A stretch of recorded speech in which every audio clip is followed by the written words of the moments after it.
Very energetic insights with us. My name is Michael Moritz. I'm a managing member at Sequoia Capital, and I've got the pleasure of moderating this evening's question and answer session. So let me begin, Anish, with one question that puzzles those of us here in Silicon Valley who work in the world of technology and look out across the rest of the country and know that we're in this incredibly wonderful place that we all can call home. And in lots of other states and cities around the country, there are far greater problems than we have to contend with here. And some of us sometimes scratch our heads about how all the work that technology companies that work in Silicon Valley can help areas in America that have cripplingly high rates of unemployment. And I'd like for you to help us connect those dots. I have a mentor by the name of Desh Deshpande, who has a term of art that I think helps capture this sentiment. And he calls for a need for contextual innovation. Contextual innovation is that the people who live in parts of the country that you're describing as outside of Silicon Valley have a good handle on their challenges, but they may not have access to the platforms and capabilities that might help them address those challenges in new and creative ways. When I served as Virginia's Secretary of Technology, a good deal of my time was spent in our more rural parts of the state.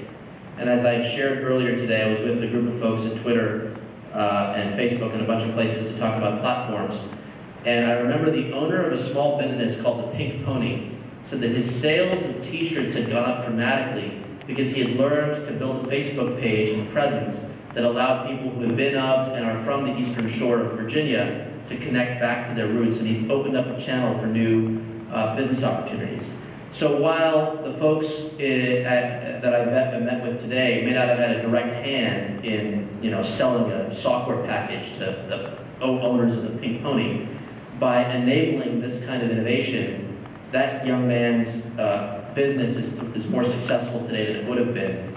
And I believe that same principle is adopted in community after community. I could go on and on about scientific and technological breakthroughs, but for example, I have high hopes, as you saw from my remarks, that the advanced manufacturing potential, specifically around the use of modeling and simulation software, could bring more competitiveness to the nation's manufacturing sector, so that manufacturing jobs in this country, in the heartland of the country, will be benefited by access to high-performance computing capabilities, and we can find a way to make them more accessible and available for their supply chain. So there are a lot of answers to your question, but I believe contextual innovation gives us a framework to translate the platforms that are built here and to make them relevant for jobs opportunities in the country.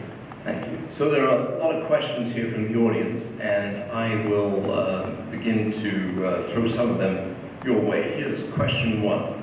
I've heard it said that every engineering and science degree from an accredited U.S. university should come with a green card stapled to the diploma. Would you favor such a policy?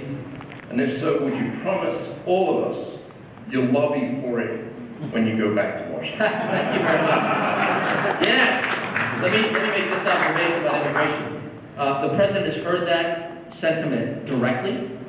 It is absolutely understood on all corners of the policies debate that there is a desire for competitiveness, and human capital is a key factor.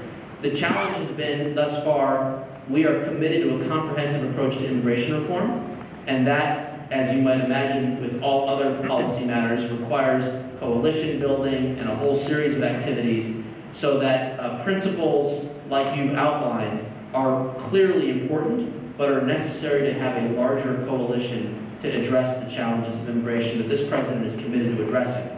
And by the way, we have in small pieces and parts tried to make it a little simpler. We've streamlined some of the visa requirements for scientists that are visiting for short-term purposes. We are trying to find ways to be more creative about how we think about the, many of you have talked about the investor visa or the startup visa.